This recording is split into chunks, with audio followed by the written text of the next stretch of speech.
Hello viewers, আমি সৌরভ। আজ আমাদের টিউটোরিয়াল 22। আজকের টিউটোরিয়ালে আমরা শিখব input output stream operator overloading. তো আমরা এখানে মাই ক্লাসের জন্য একটা অবজেক্ট ডিক্লেয়ার করলাম। এখন আমরা যদি এই মাই ক্লাসের অবজেক্টের মান এখানে সেট করে না দিয়ে ইউজারের মাধ্যমে ইনপুট নিতে চাই, তাহলে আমরা কি করব? তাহলে আমরা এই ইনপুট স্ট্রিম অপারেটরটাকে ওভারলোড করব। ইনপুট স্ট্রিম অপারেটরটাকে ওভারলোড করার মাধ্যমে আমরা অবজেক্ট 1 এর যে ভ্যালুগুলো আছে সেগুলো ইউজারের মাধ্যমে ইনপুট নিতে পারবো। তো এটা করার জন্য আমরা এখানে একটা ভেরিয়েবল ডিক্লেয়ার করব x y। আমরা কনস্ট্রাক্টর ক্রিয়েট করব। এখানে কনস্ট্রাক্টরটার কাজ হবে x আর y এর মানটা 0 করে দেয়া। আমরা এখানে x আর y এর মানটা 0 করে দিলাম। এখন আমাদের এখানে ইনপুট স্ট্রিম অপারেটরটা ওভারলোড করতে হবে। ইনপুট স্ট্রিম আমরা ফ্রেন্ড ফাংশন হিসেবে ওভারলোড করব। ফ্রেন্ড, যেহেতু এটা কোনো কিছু রিটার্ন করবে না, যেহেতু void operator input stream operator. এরপর এর আর্গুমেন্টে আমরা লিখব আই স্ট্রিম এর রেফারেন্স আইএস। তো আমরা এটা কেন লিখলাম এটা একটু পরেই আমরা বুঝতে পারবো এটা কেন আমরা লিখলাম। আর একটা মাই ক্লাসের জন্য একটা রেফারেন্স অবজেক্ট। আমরা এই ফাংশনটাকে ডিফাইন করব এখানে। তো আমরা ইনপুট স্ট্রিম বলতে যা বুঝি, সিইন কে বুঝি। সিইন এর মাধ্যমে আমরা কোনো কিছু ইনপুট নিয়ে থাকি। তো আমরা এখানে কি করব? সিইন এর পরিবর্তে আমরা ইনপুট স্ট্রিমের জন্য একটা রেফারেন্স অবজেক্ট ক্রিয়েট করলাম আইএস। তো এখানে কি হলো? ইনপুট স্ট্রিম সিইন এর ইকুয়াল হয়ে গেল আইএস। আমরা এখন আইএস এর মাধ্যমে ইনপুট নিতে পারবো, কারণ ইনপুট স্ট্রিমের যদি একটা অবজেক্ট হয় সিইন, তাহলে আমরা এই সিইন এর একটা রেফারেন্স অবজেক্ট ক্রিয়েট করলাম আইএস। তো আমরা আইএস এর মাধ্যমে এখন কোনো কিছু ইনপুট নিতে পারবো। সেটা নেওয়ার জন্য আমরা লিখবো is object 1 dot X object 1 dot Y. আইএসটা কি করবে? অবজেক্ট 1 এর এই এক্স এর ভ্যালুটাকে আর অবজেক্ট 1 এর ওয়াই এর ভ্যালুটাকে ইনপুট নিবে। আমরা যদি এই প্রোগ্রামটা একটু রান করি, তাহলে দেখতে পাবো আমাদের এখানে কনসোলে ইনপুট চাচ্ছে। আমরা দুটো ইনপুট দেব 20, 10, 20। তো আমাদের এই ইনপুটটা নিচ্ছে। এভাবে আমরা মূলত ইনপুট স্ট্রিম অপারেটর ওভারলোড করে থাকি। আমরা যদি আবারও রিভিউ করি, ইনপুট স্ট্রিম অপারেটর ওভারলোডের মাধ্যমে আমরা এখানে কি করলাম? আমরা এই অবজেক্টের ভ্যালুটা সেট করে না দিয়ে আমরা যদি এই অবজেক্টের মানটা ইউজারের মাধ্যমে ইনপুট নিতে চাই, তাহলে আমাদের ইনপুট স্ট্রিম অপারেটরটা ওভারলোড করতে হবে। আমরা এখানে দুটো ভেরিয়েবল ডিক্লেয়ার করলাম এক্স ওয়াই। তো যেহেতু এই অবজেক্ট 1 এর কোনো ভ্যালু নাই, সেহেতু ওর জন্য একটা কনস্ট্রাক্টর ক্রিয়েট করলাম যার কোনো ভ্যালু নেই। ওর ভিতরে আমরা কি করলাম? এক্স আর ওয়াই এর মানটা প্রথমে 0 করে দিলাম।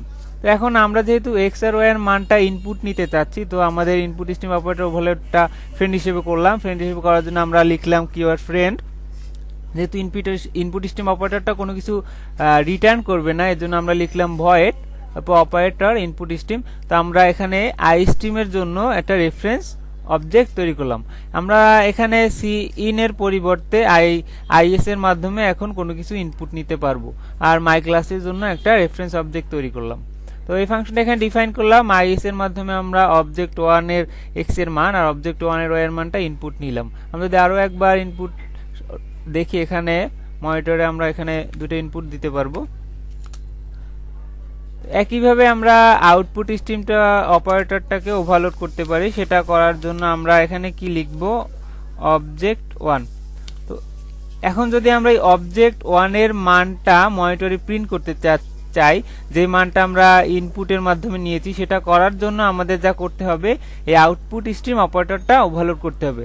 আউটপুট স্ট্রিম অপারেটরটা ওভারলোড করার মাধ্যমে অবজেক্ট 1 এর যে এক্স এর মান আর অবজেক্ট 1 এর যে ওয়াই এর মান, সেটা আমরা এখন মনিটরে প্রিন্ট করতে পারবো। সেটা করার জন্য আমরা এখানে আরো একটা ফাংশন নেব, যেটা ফ্রেন্ড ফাংশন।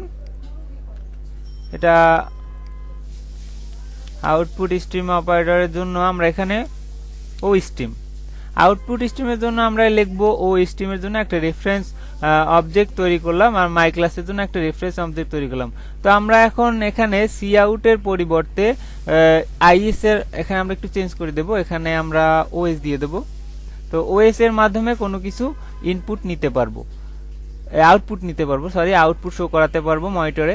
তো এটা করার জন্য আমরা এখানে আবার একটা ফাংশনটা ডিফাইন করব। এই ফাংশনটা আমরা এখান থেকে কপি করব, একটা সেমিকোলন। এই ফাংশনটার কাজ হবে এখানে আমাদের এই ফাংশনটার কাজ হবে object1.x এর মান আর object1.y এর মানটা প্রিন্ট করা। .x object1.y। তো আমরা এখানে একটা এন লাইন দিয়ে দেব। এটা আমাদের এখন যদি আমরা এই প্রোগ্রামটা রান করি তাহলে আমাদের এখানে যদি ইনপুট দেই 10 20, এখানে 10 20 শো করছে। তো আমরা এখানে আরেকটু কাজ করব, এখানে একটা স্পেস দিয়ে দেব। স্পেসটা দিয়ে দিলে বুঝতে সুবিধা হবে। তো আমরা এখানে কি করলাম, সি আউটের পরিবর্তে আমরা এটা কমেন্টে লিখে দেব, সি আউটের জন্য একটা রেফারেন্স অবজেক্ট তৈরি করলাম ওএস, তার মাধ্যমে আমরা কোনো কিছু মনিটরে প্রিন্ট করতে পারবো। তো এখন যদি আমরা এই প্রোগ্রামটা রান করাই, এখন আমরা দুটো ভ্যালু দেব 14 স্পেস 30, আমাদের আউটপুটে 14 30 শো করতেছে। তো এভাবে আমরা মূলত input stream and output stream operator overload করে থাকি। আমরা যদি আবারও দেখি, ইনপুট স্ট্রিম অপারেটর ওভারলোডের জন্য আমাদের ইনপুট স্ট্রিমের জন্য একটা রেফারেন্স অবজেক্ট অবশ্যই এর আর্গুমেন্টে তৈরি করতে হবে, না হলে আমরা ইনপুট স্ট্রিম অপারেটর ওভারলোড করতে পারবো না। আর আউটপুট স্ট্রিম অপারেটর ওভারলোডের জন্য আমাদের অবশ্যই আউটপুট স্ট্রিমের জন্য একটা রেফারেন্স অবজেক্ট তৈরি করতে হবে। তার মাধ্যমে কি হবে, আমরা সি ইনের পরিবর্তে আইএস এর মাধ্যমে ইনপুট নিতে পারবো আর সি আউটের পরিবর্তে ওএস এর মাধ্যমে আউটপুট শো করাতে পারবো। আর আমরা মূলত এখানে ইনপুট স্ট্রিম আর আউটপুট স্ট্রিম অপারেটর ওভারলোড করলাম, যার মাধ্যমে আমরা অবজেক্টের মানটা এখানে সেট করে না দিয়ে আমরা ইউজারের মাধ্যমে ইনপুট নিব আর সেই মানটা আমাদের মনিটরে শো করাবে। তো এই ছিল, আমরা এখানে ফ্রেন্ড ফাংশন না দিয়ে মেম্বার ফাংশন হিসেবেও করতে পারতাম, সেটা আপনি একটু ট্রাই করবেন। তো এই ছিল আজকের টিউটোরিয়াল, দেখা হবে পরের টিউটোরিয়ালে। টিল দেন ভালো থাকুন, সুস্থ থাকুন, প্রোগ্রামিং এর সাথেই থাকুন।